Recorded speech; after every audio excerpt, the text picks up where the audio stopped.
غیرت مند ہے، لیکن مسئلہ کہ یہ 70 سال ہوتے ہیں وہ جو چمڑے ہوئے جنہوں نے کوئی شرم نہیں، کوئی حیا نہیں، کوئی قوم دا پتہ نہیں، کوئی ملک دا پتہ نہیں کھا رہے ہیں۔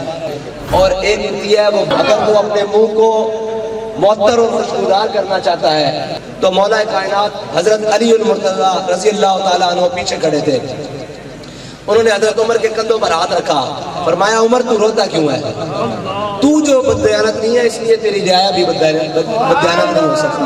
اس لیے ہمارے قائد فرماتے تھے کہ پرناڑے تو پانی صاف آندھا، اس دوران جو میں سود کرتی ہوں میرے لیے حلال ہے یا حرام ہے؟ زمین و زمان، زمین و زمان، مکین و مکان، چنین و چنان، بنے دو جہاں، ہم آئے جہاں، اٹھے بھی وہاں۔ نوائے انسان NI نیوز کی ویڈیوز دیکھنے کے لیے ہمارا چینل نوائے انسان سبسکرائب کیجیے اور بیل آئیکن پر کلک کیجیے تاکہ ہر نئی ویڈیو سے آپ باخبر رہ سکیں۔ الحمدللہ رب العالمین عقبۃ للمتقین والصلاة والسلام علی سید الانبیاء والمرسلین۔ قال اللہ تبارک و تعالی فی القرآن المجید واللہ خیر الرازقین۔ صدق اللہ العظیم۔ ان اللہ وملائکتہ یصلون علی النبی یا ایھا الذین آمنوا صلوا علیہ وسلموا تسلیما۔ حضور پڑھیے الصلاۃ والسلام علیک یا سیدی یا رسول اللہ وعلی آلک واصحابک یا سیدی یا حبیب اللہ۔ الصلاۃ والسلام علیک یا سیدی یا رسول اللہ وعلی آلک واصحابک یا سیدی یا خاتم النبیین۔ زمین و زمان، زمین و زمان، مکین و مکان، چنین و چنان، بنے دو جہاں، ہم آئے جہاں، اٹھے بھی وہاں۔ مومن کا مقصد یہی ہے کہ جب بھی زندگی میں کوئی کام کرے، کوئی بات کرے، رزق کمائے، کام کاج کرے، سفر کرے، اس کی توجہ اپنے آقا و مولا صلی اللہ علیہ وسلم کی طرف ہونی چاہیے۔ اور یہ چھوٹا میرا کہاں ہے ساتھی جو مجھ سے ٹائم لینے آیا تھا، یہ مجھ سے آیا ٹائم لینے، کہتا جی آپ نے بیکری کا افتتاح کرنا ہے۔ میں نے کہا جی میں حاضر ہو جاؤں گا اور ضرور کروں گا۔ تو انہوں نے کہا جی میرے والد صاحب کہتے ہیں دل ٹھردا نہیں جو حضور دا ذکر نہ ہوئے۔ میں کہا اسی بیکری دا افتتاح بھی حضور دا ذکر کرتے ہیں۔ جو میں نے آیت کریمہ پڑھی ہے کہ اللہ تعالیٰ سب سے بہترین رزق دینے والا ہے، اور ہمیشہ یاد رکھنا کہ اسی لائن میں 10 بیکریاں بھی ہوں اور ان سب کا افتتاح بھی ایسے ہی ہو اور ایسے ہی محفلیں ہوں، اور یاد رکھنا جس کو رزق جس طرح بھی ملے وہ میرے رب کی طرف سے ہے۔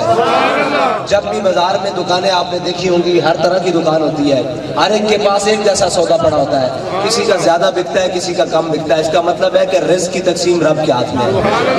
اگر رزق کی تقسیم اور یا کمانا بندے کے بس میں ہو تو پھر سب کی دکانوں میں ایک جیسا سودا پڑا ہے، بک کیوں نہیں رہا؟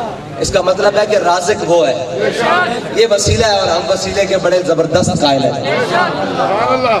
اور جو ہے نا رزق حلال، استاد صاحب فرمایا کرتے تھے، فرماتے تھے کہ حلال میں کتنی برکت ہے کہ جو بکری کا بچہ ہے، یعنی بکرے روزانہ کتنے ذبح ہوتے ہیں؟ حلال ہے نا؟ اور بکری 2 بچے دیتی ہے، 2 نہیں تو 3 دیتی ہے، 3 نہیں تو 4، کوئی بہت زیادہ ہو تو 5۔ بکری 4-5 بچے دیتی ہے، وہ حلال ہے۔ اس کے روزانہ بچے ذبح بھی ہوتے ہیں، سب آپ اور میں گوشت بھی کھاتے ہیں۔ اور ایک ہوتی ہے وہ 12 بچے دیتی ہے۔ فرماتے ہیں حلال میں کتنی برکت ہے کہ وہ ذبح بھی ہو رہے ہیں، کھائے بھی جا رہے ہیں، ختم نہیں ہوتے۔ تو فرمایا یہ کہ ٹاواں کھڑے ہوتے ہیں۔ کتیا 12 بچے دیتی ہے لیکن وہ حرام ہے۔ حرام اور حلال میں اگر آپ نے فرق سمجھنا ہے تو اس بات کو سمجھ لیں کہ اللہ تعالیٰ نے حلال میں کتنی برکت رکھی ہے، وہ جتنا کھایا جائے، جتنا خرچ کیا جائے وہ ختم نہیں ہوتا۔ حرام جو ہے وہ بالکل تھوڑا ہوتا ہے اور چند دن کا ہوتا ہے، اس کے بعد نہ اس میں برکت ہوتی ہے۔ مسلمان کے رزق میں اللہ نے برکت رکھی ہے، اور اس برکت کو حاصل کرنے کا طریقہ یہ ہے کہ وہ اپنے آقا و مولا صلی اللہ علیہ وسلم پر درود پڑھے۔ جب بھی کوئی کام کرنا ہے زندگی میں، یہ میرے ساتھی ہیں، میں ان کو کہوں گا کہ ہمارے استاد گرامی کہتے تھے کہ میں جب ملک شام میں گیا تو میں نے ہر گاڑی کے پیچھے ایک لفظ لکھا ہوا پڑا کہ کرمال النبی صلی علی النبی۔ اگر وہ اپنے منہ کو معطر اور خوشبودار کرنا چاہتا ہے تو وہ مزیدار چیزیں کھا کر نہیں، حضور کے نام نامی پر درود پڑھ کر پھر وہ چیزیں کھا، وہ تیرا منہ جو ہے وہ نور سے معطر ہو جائے۔ تو یہ آپ اور میں نے ایک بات زندگی میں یاد رکھنی ہے کہ جب بھی کوئی کام کرنا ہے یا کوئی چیز کھانی ہے پینی ہے، وہ حضور پر درود پڑھ کر کرنی ہے، پھر اللہ تعالیٰ اس میں برکتیں دے گا۔ اور ہمارے بڑے حلال کا کس طرح خیال رکھتے تھے، ایک عورت حضرت امام مالک کے بعد تشریف لائی، انہوں نے کہا امام صاحب میں نے آپ سے مسئلہ پوچھنا ہے۔ امام صاحب نے کہا جی پوچھیں، پردے میں۔ تو عورت نے عرض کی کہ امام صاحب میں چھت پہ بیٹھ کے سود کاٹتی ہوں، سود نہیں ہوتا پرانے زمانے میں، چرخے پہ ہماری جو پرانی مائیاں تھیں وہ سود کاٹتی تھی، انہوں نے کہا میں چھت پہ بیٹھ کر سود کاٹتی ہوں، اور سود کاٹتی ہوں اپنا دیا جلا کر، اپنے پیسوں کا تیل خریدتی ہوں جو کماتی ہوں اس سے، اور وہ دیا جلا کر سود کاٹتی ہوں۔ اس دوران بادشاہ کی سواری گلی سے گزرتی ہے، اور اس کے آگے بادشاہ کے سپاہیوں نے گھوڑوں پر پیدل مشلیں اٹھائی ہوتی ہیں، مشلیں پتہ ہے نا آپ کو، آگ کی جو جلی ہوتی ہیں جن سے روشنی کی جاتی ہے، وہ مشلیں اٹھائی ہوتی ہیں، اور اس دوران جو میں سود کرتی ہوں ان کی روشنی مشلوں کی اور میرے دیے کی روشنی برابر ہو جاتی ہے، بلکہ ان کی روشنی میرے دیے کی روشنی پر بھاری پڑ جاتی ہے۔ اس دوران جو میں سود کرتی ہوں وہ میرے لیے حلال ہے یا حرام ہے؟ آپ کو پتہ لگا ہے کہ حلال اور حرام کی کتنی بڑی تمیز ہے، کہ اس دوران جو بادشاہ کی سواری کی جو آگے پروٹوکول ہے اس کی جو روشنی ہے وہ میرے دیے کے ساتھ مل جاتی ہے، بلکہ حاوی ہو جاتی ہے۔ اس دوران جو میں سود کھاتی ہوں یہ میرے لیے حلال ہے یا حرام ہے؟ امام صاحب فرماتے ہیں کہ میں اپنی مسند سے ہل گیا، یہ مسئلہ کس نے پوچھا ہے؟ یہ ہے مسلمانوں کی مائیں، یہ ہے ہماری مائیں جنہوں نے حلال کھلایا تو پھر قوم میں صلاح الدین ایوبی جیسے بیٹھے جب سے حرام کی عادت پڑی ہے پھر اوپر بھی حرام کھانے والے ہی آتے ہیں۔ آپ بے شک اپنا ٹیکس ادا کریں، ہر چیز پہ ٹیکس دیں، 17% دے رہے ہیں، کتنا دے رہے ہیں؟ 17% سیل ٹیکس پوری قوم دے رہی ہے نا، ہم صابن کی چاکی بھی خریدیں تو 17% دیں، لیکن اوپر والے کو احساس ہی نہیں ہے کہ اس غریب نے کیسے کمایا ہوگا۔ آپ نے کبھی مزدور کو مزدوری کرتے ہوئے دیکھا ہے؟ دیکھا ہے نا؟ پھر اس کے بعد رب کا شکر پڑھنے کو دل کرتا ہے نا کہ یا اللہ تو ہمیں کیسے رزق دے رہا ہے، شکر ہے مولا تیرا۔ وہ مزدور بھی ہمارا بھائی ہے، وہ کس طرح کما کے ایک صابن کی گاچی لینے آتا ہے اور جناب ایک ٹیشو کا ڈبہ لینے آتا ہے یا ایک کھانے والی کوئی چیز بسکٹ کا پیکٹ لینے آتا ہے، اس پر بھی 17% وہ ٹیکس دیتا ہے، لیکن اوپر بیٹھے والے کو یہ غرض ہی نہیں ہے، وہ اپنا کرپشن کرتے ہیں، وہ جناب سرائے محل بناتے ہیں، وہ سویس بینک کے اکاؤنٹ بناتے ہیں۔ اگر امت مسلمہ کی مائیں ان بچوں کو حلال کھلائے نا تو پھر قوم صلاح الدین ایوبی پیدا کرے گی، پھر محمود غزنوی پیدا کرے گی۔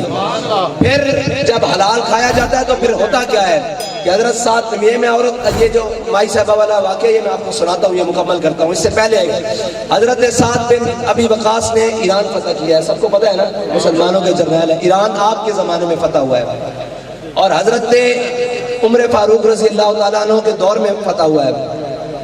حضرت عمر کو حضرت سعد بن ابی وقاص نے ایک خط لکھا، انہوں نے کہا اے امیر المومنین میں آپ کو مال غنیمت بھجوا رہا ہوں اور یہ خط بھجوا رہا ہوں ساتھ، اور یہ کچھ سپاہی لے کر آ رہے ہیں۔ اس میں لکھا ہوا کیا تھا؟ اس میں لکھا ہوا تھا کہ اے امیر المومنین بعض سپاہیوں کو بڑی بڑی قیمتی چیزیں اس مقام سے ملی ہیں جس مقام پر انہیں رب کے علاوہ دیکھنے والا کوئی نہیں تھا، لیکن ایک سپاہی نے بھی سوئی جتنی بھی بددیانتی نہیں کی۔ حضرت عمر نے جب یہ خط پڑھا تو رونے لگ پڑے، تو مولا کائنات حضرت علی المرتضیٰ رضی اللہ تعالیٰ عنہ پیچھے کھڑے تھے، انہوں نے حضرت عمر کے کندھوں پر ہاتھ رکھا، فرمایا عمر تو روتا کیوں ہے؟ تو جو بددیانت نہیں ہے اس لیے تیری رعایا بھی بددیانت نہیں ہو سکتی۔ اس لیے ہمارے قائد فرماتے تھے کہ پرناڑے تو پانی صاف آندا۔ ایک قوم بڑی ایمانتدار ہے، ایک قوم رمضان آوے سب نو زیادہ افطاریاں کران دی روڈا دے کھلار کے۔ اے لاک ڈاؤن ہویا، میری نہیں خیال پوری دنیا دے کسی نے غریبہ دی اتنی مدد کیتی ہوئے جتنی پاکستانی قوم نے اپنے بھائیوں دی مدد کیتی۔ میں اپنی اکھاں نال دیکھیا لوگ مزدوریاں والے اڈے تے کھڑے ہو کے صبح انہاں نوں مزدوری دے پیسے بن رہے ہوندے سن، لوگاں نے گھراں دے دروازے کھڑکا کے راشن رکھ کے چہرے بھی نہیں دکھائے چلے جاندے سن۔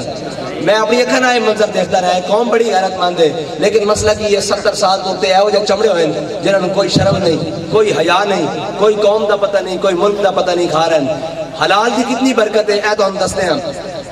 اور مائی صاحبہ نے پوچھا جناب جڑا میں سود اس دوران کتنیاں حلال ہے یا حرام ہے؟ حضرت امام صاحب فرماندے میں اپنی مسلک تو ہل گیا تے میں پوچھا مائی صاحبہ تسی کون ہو؟ انہوں نے کیا میں اس امت دے ولی بشر حافظ دی بہن حضرت بشر حافظ دی بہن اور حضرت بشر حافظ کا کی مقام ہے کہ آپ حافظ آپ کو کہا کیا جاتا کہ آپ ننگے پاؤں پھردے سن اور تاریخ دی کتابیں اولیاء دی سیرت دی کتابیں لکھیا ہویا کہ آپ ننگے پاؤں پھردے سن تے گوبر روڈاں تے جڑے جانور ہیں نا اور روڈاں دے اوتے گلیاں دے اوتے گوبر نہیں سن کردے کہ تے رب دا ولی بشر حافظ جنہاں دے گھرانے اس طرح ہون نا پھر رب دا مقام دیندا اس واسطے حلال نو اپنانا